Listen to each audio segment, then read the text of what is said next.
Hello everyone, welcome to exam info academy. आज जो हम बात करेंगे वो बात करेंगे पुरानी पेंशन योजना, ओल्ड पेंशन स्कीम, शॉर्ट में ओपीएस भी बुलाते हैं, कि ये उत्तर प्रदेश में कब से लागू होगी और किन किन प्रदेशों में इसे लागू कर दिया गया है। तो हम दोनों ही बातें करेंगे। पहले बात करेंगे कि किन किन प्रदेशों में, किन किन राज्यों में पुरानी पेंशन स्कीम को लागू कर दिया गया है और इस पेंशन के बारे में हमारी सरकार, उत्तर प्रदेश राज्य सरकार क्या सोचती है। दोनों ही मुद्दों पर हम बात करेंगे।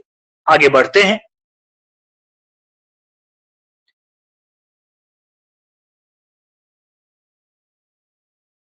पुरानी पेंशन योजना लागू करने वाले राज्य, हो सकता है आप पहले से जानते हो तो भी देख लीजिएगा, या हो सकता है आप ना जानते हो। पुरानी पेंशन योजना लागू करने की मांग सरकारी कर्मचारी बहुत समय से कर रहे हैं, ये आप जानते हैं। इस मांग को देखते हुए, समझना, इस मांग को देखते हुए राजस्थान, छत्तीसगढ़ तथा झारखंड राज्य सरकारों ने पुरानी पेंशन योजना लागू कर दी है। राजस्थान ने भी, छत्तीसगढ़ ने भी और झारखंड ने तो सितंबर से ही करी है, अभी करंट में ही मान लीजिएगा। मतलब एक तरह से अनाउंसमेंट कर दिया है कि 1 सितंबर से लागू कर दी जाएगी। तो सितंबर ये चल रहा है तो लागू हो गई। तो 3 राज्य तो ये हो गए। आगे हम बढ़ते हैं पंजाब की तरफ। अब पंजाब राज्य सरकार भी पुरानी पेंशन योजना लागू करने का मन बना चुकी है। वो कब से पुरानी पेंशन योजना लागू करेंगे यह तो नहीं बताया, लेकिन राज्य सरकार ने कहा कि वो जल्द ही ये मांग पूरी करेंगे।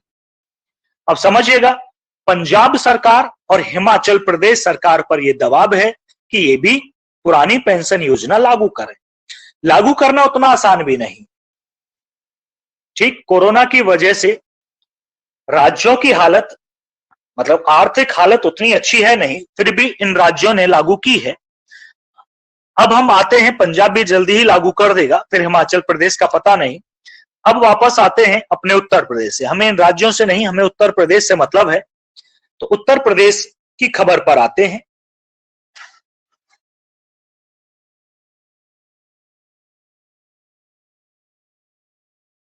अब बात करते हैं उत्तर प्रदेश की। पुरानी पेंशन देने का विचार नहीं, समझना।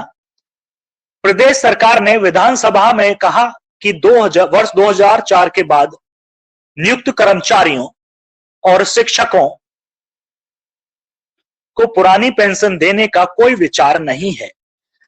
प्रदेश सरकार ने, उत्तर प्रदेश सरकार ने साफ तौर पर कहा, विधानसभा में स्टेटमेंट है ये, कि 2004 के बाद की जो नियुक्ति हुई है कर्मचारियों की या शिक्षकों की, उनकी पुरानी पेंशन बहाल नहीं की जाएगी और ना ही ऐसा कोई प्रस्ताव सरकार के पास है। वित्त मंत्री सुरेश खन्ना ने कहा कि पुरानी की तुलना में नई पेंशन स्कीम ज्यादा फायदेमंद है। विधान परिषद में भी नेता सदन केशव प्रसाद मौर्य ने भी यही जवाब दिया। उन्होंने कहा कि नई पेंशन स्कीम ज्यादा फायदेमंद है।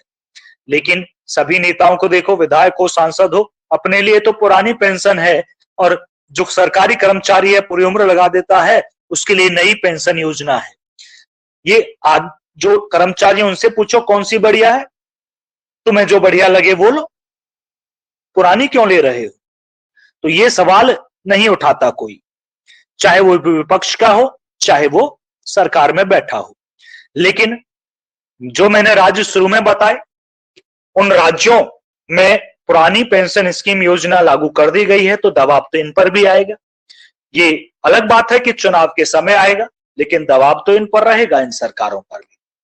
चलिए, तो अगर जिन राज्यों में पुरानी पेंशन स्कीम लागू हो चुकी है, अब वहां भी जॉब के लिए, गवर्नमेंट जॉब के लिए अप्लाई कर सकते हैं। हम उनकी भी वैकेंसीज के बारे में आपको बताएंगे समय पर, टाइम टू टाइम इन्फॉर्म हम उनके बारे में भी आपको करेंगे। तो उत्तर प्रदेश की सभी जानकारी के लिए, जो भी जॉब से रिलेटेड है, और यूपीएससी जी के पढ़ने के लिए बने रहिएगा हमारे साथ। धन्यवाद।